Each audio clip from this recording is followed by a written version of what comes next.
So for this question, we need to take a read of what we've got. What I always like to do is look for the question. A lot of times we find the question mark. Let's see what the question is first before we even start reading this. Kind of coming back. How many books? So that's the question. We're looking for the number of books. Maybe some other things in there, but this is number of books. Must the publisher produce and sell so that the production costs equal the money from sales? So we're looking at the costs and the sales are equal. So kind of a break-even point. But the answer is going to be the number of books. And again, we look at the answer is books. So be careful. We don't want the cost that's associated with it. Simply the number of books. So now let's back up here. Usually the first part is setting. Small publishing companies plan to publish a new book. Good. Production costs will include a one-time fixed cost. So there's a fixed cost. And it will have some variable costs. So that's like a price per book.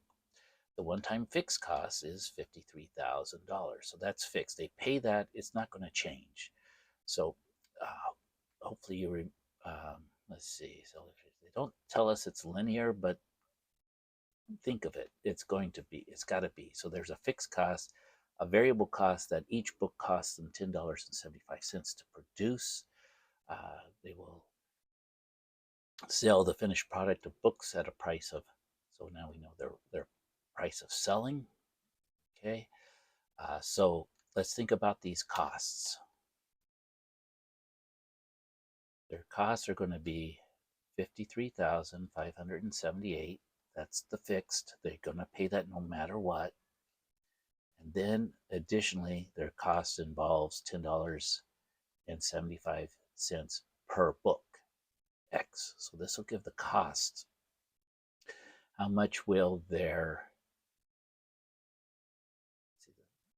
must the publisher produce and sell?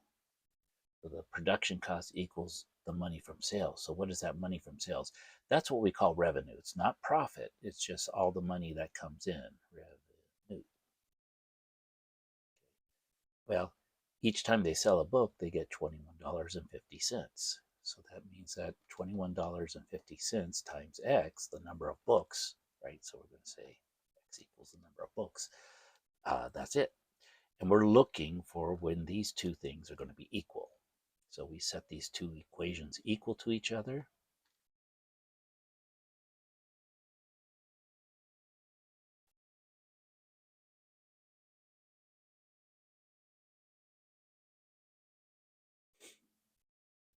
And then we go to solving this equation for X. So, oops, I forgot 75X. So let's get X by itself. Let's subtract $10.75 X from each side. Right, this keeps things balanced. What you do to one side, you do to the other. On the left-hand side, that creates a 0, so it gets rid of the X. In a way, you could think of it as moving it to the other side.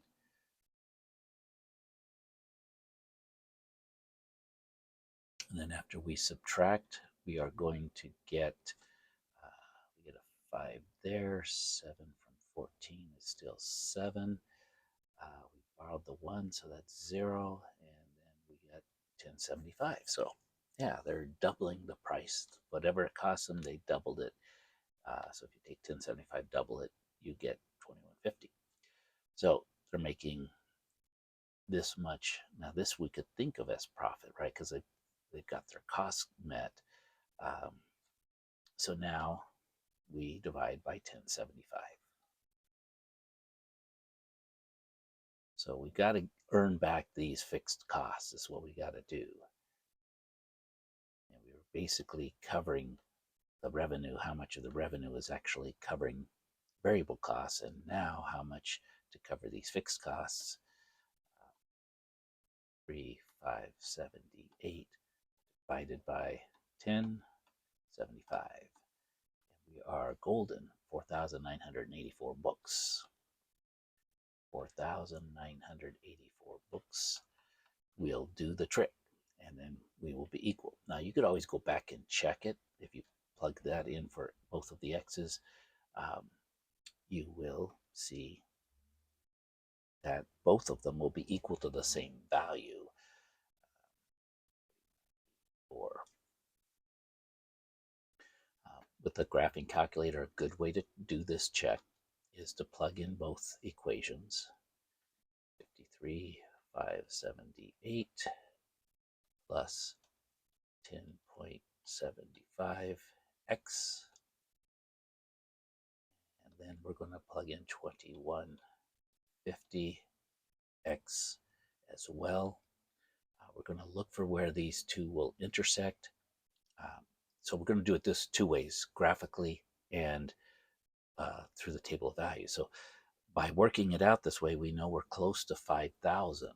So what that helps us with is where's the answer is going to occur. It's when x is 5,000. Notice the standard window only goes to 10 books, so we got to up this. Let's make it 6,000, a little bit more than the solution, so we can see everything. Now the y value is going to be both the cost and the revenue, which is likely to be fairly high. So let's just guess. Let's say that's what, 50,000. Well, costs are 50,000, so we know we've got to make a lot more than 50,000. Let's try 100,000. Now, if we're wrong, we just won't see everything we need to see, and so we come back and make this number bigger. Okay, so I'm going to go to the graph now, and hopefully I see everything. Yeah, see, I can see it's going to intersect, but my 100,000 ceiling is not large enough. It's not bad, but not large enough. So I'm going to go back and go back to my window. 6,000x is certainly looks big enough. Let's go to 150. Now you could go to 200 too. It's as long as we see it, right? I think 150 should do it though, and it does. If we went to 250, that would also work. We just need to know what is this intersection here, and there's a nice tool in here, second calc, intersect, and we're on the first curve, sitting there, our little spider guy. Hit enter, it jumps to the second curve, and it's a line, not a curve, but that's okay. We're going to hit enter here, and then it asks us for a guess, so it's going to go and then it'll find it. I'm just going to hit enter as a good enough guess because I can see it, and then the spider jumps to the intersection, and notice we match our 4984. The 107,156 is how much revenue we're going to make from those books, because that's the amount of cost. After this number of books is printed and sold, we start making a profit. So this is our break-even point. Okay. Another way we could look at this is we could go to our table. And again, our table is starting off wherever we left off. We're only at 315. So let's come to table set. And let's change that a little bit below this. So again, knowing where we're at is important. I'll go to 4980. Now, again, if we're off, what happens is we're going to have to scroll through this list. We do a little bit anyway. There's the 4980, and that's where I see that the two numbers are equal. So that's how you see it in the table. Both, that's where they're equal. If I go down even one book, they're not equal. One is bigger than the other. If I go one book over, they're not equal. One's bigger than the other, again, making that profit. But here's the 4984. So we can see in the table where the two are equal.